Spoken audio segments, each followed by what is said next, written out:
diary of a patient who vanished in the asylum. I always thought old buildings had a kind of soul, a presence that lingers long after the people are gone. The walls, the floors, the broken glass, they remember things. Things they were never meant to remember. Abandoned since 1973, after a fire consumed part of the West Wing. Patients vanished. Staff, too. And no one ever went back. But what hooked me wasn't the asylum itself. It was what the old man said next. Leaning in so close, I could smell the sour whiskey on his breath. "There's a diary," he whispered, "written by a patient who was never found.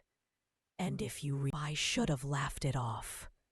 Should have finished my drink, paid my tab, and left. But something about the way his cloudy eyes fixed on me made my skin crawl. And deep down, some part of me wanted to believe. 2 weeks later, I was standing outside those rusted gates, flashlight in hand, cold fog swirling around my ankles. The asylum was waiting. The iron gate groaned as I pushed it open, the sound slicing through the thick silence like a blade.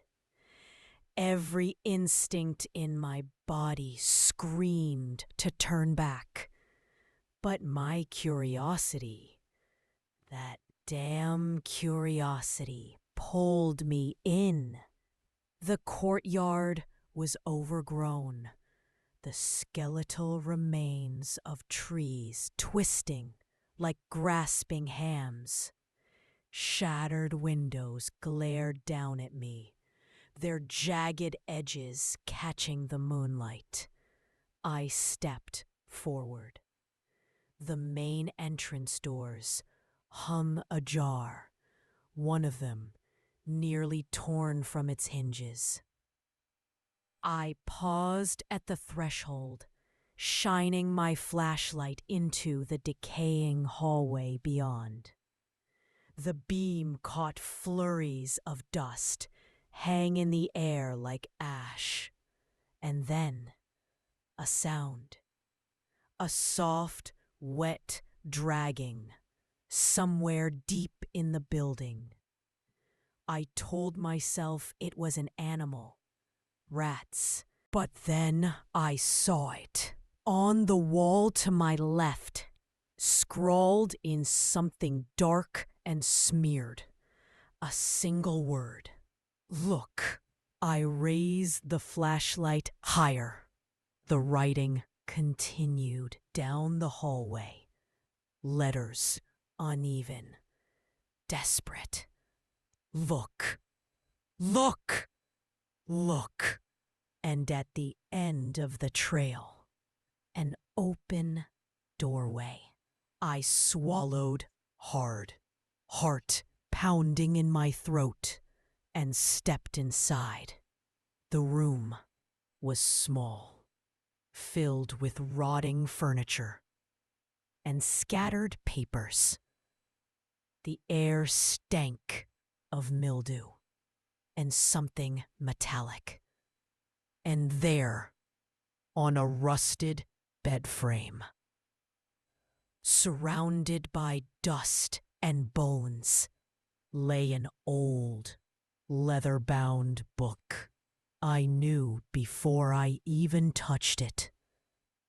The diary. I hesitated. My fingers trembled as I reached for it, the cracked leather cold beneath my skin. I opened it. The first page was blank. The second, too. And then a single sentence. If you're reading this, it's too late. A chill ran through me. The walls seemed to pulse. I could hear the distant sound of something moving. Too heavy to be an animal, too slow to be human. But I kept reading. The handwriting was jagged, frantic, like it had been scrawled in a hurry. The ink, or whatever it was, had long since dried, turning a deep, rust-colored brown. Entry 1. My name is Daniel Crow. I don't know how long I've been here. Days blur. Nights crawl. The doctors don't speak. The nurses have no eyes. I only hear them when the lights go out. I felt my pulse in my ears. Entry 2. I can hear it again. The sound in the walls. Like something crawling. No. Breathing. The others say I'm mad. But they don't hear it like I do. It speaks my name. A low creak echoed from the hallway. I jerked my head toward the door. Nothing there. Just the suffocating dark, pressing against the edges of my flashlight. I kept reading. Entry 5. The man in the cell across from me hung himself with the bedsheet last night, or so they claimed. I saw the bruises. I saw the drag marks. And I heard the laughter. It wasn't human. I swallowed hard. A sudden gust of wind, or was it a breath, made the candle stubs scattered across the floor flicker. I wasn't alone. Entry 9. They come when you sleep. The orderlies. The things in white. But it's not their faces you should fear. It's the one they answer to. The warden. Tall. Skin like wet paper. And those black eyes. They see everything. I shut the book for a moment, my hands sweating against the leather cover. A distant clang. I wasn't imagining it. A shadow moved past the doorway, and then a voice. A soft, rasping whisper. Look.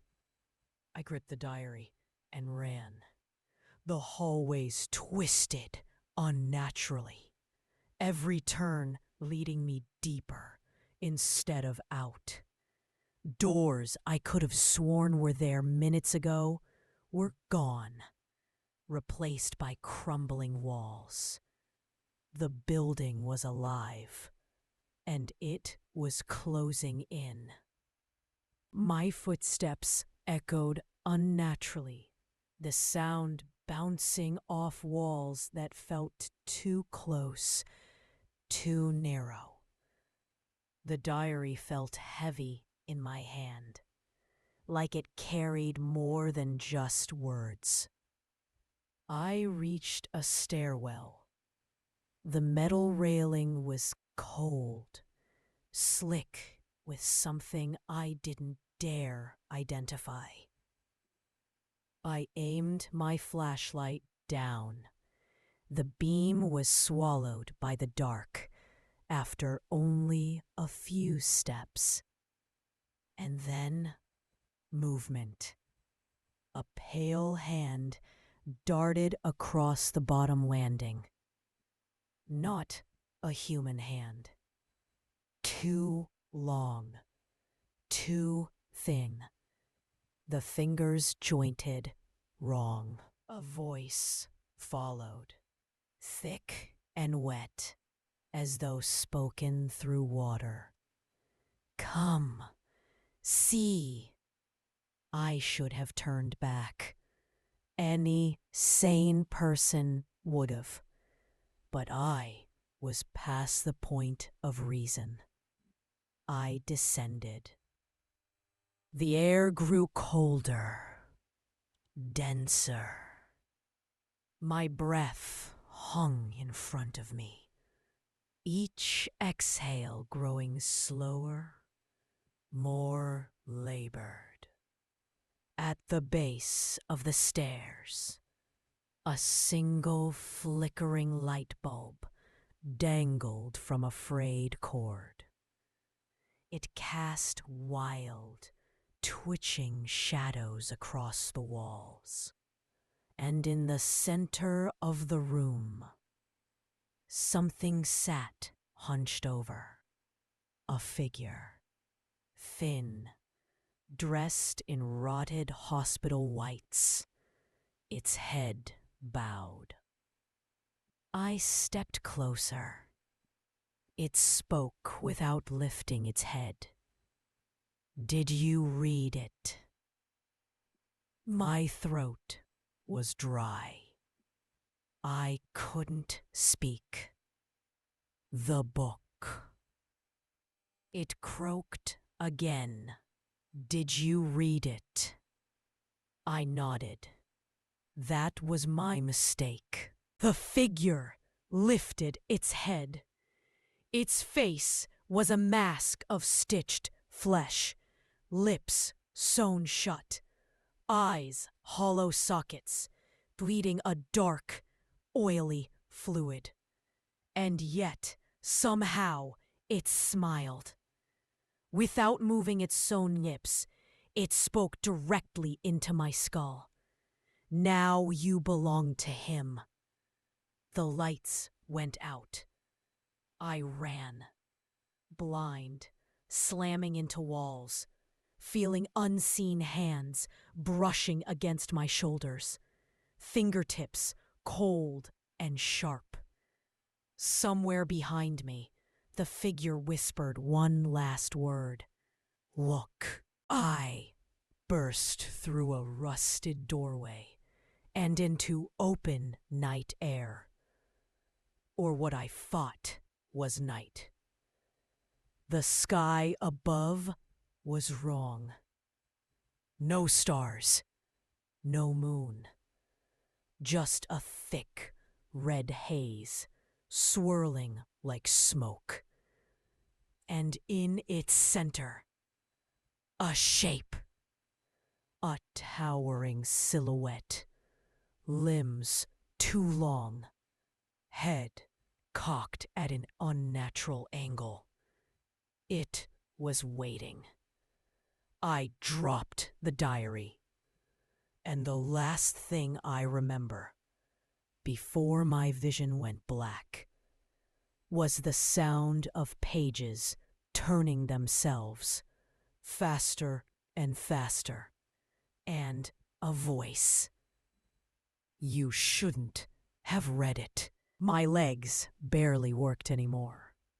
I ran on instinct. No idea where the hell I was going. The hallways twisted in impossible ways. Walls breathing in and out, like some ancient beast. The air stank of rot, old blood, and something worse I couldn't name. Then, a door, old, wooden, a tarnished brass plaque, barely legible, but I could just make out the name. Daniel Crow. I froze. That was my name. Heart hammering, throat dry, I pushed it open. Inside, a small, empty room. A worn bed. Strange claw marks scraped into the walls. And on the floor, that same old journal. I picked it up. The pages fluttered by themselves, stopping on the very last one. Fresh ink bled across the paper, words forming before my eyes. You never left. And in the cracked mirror on the far wall, I saw myself, or someone who looked like me, but older, hollow-eyed, a twisted grin carved across his face. He raised a finger to his lips. "Shh!" I screamed, and then nothing but darkness.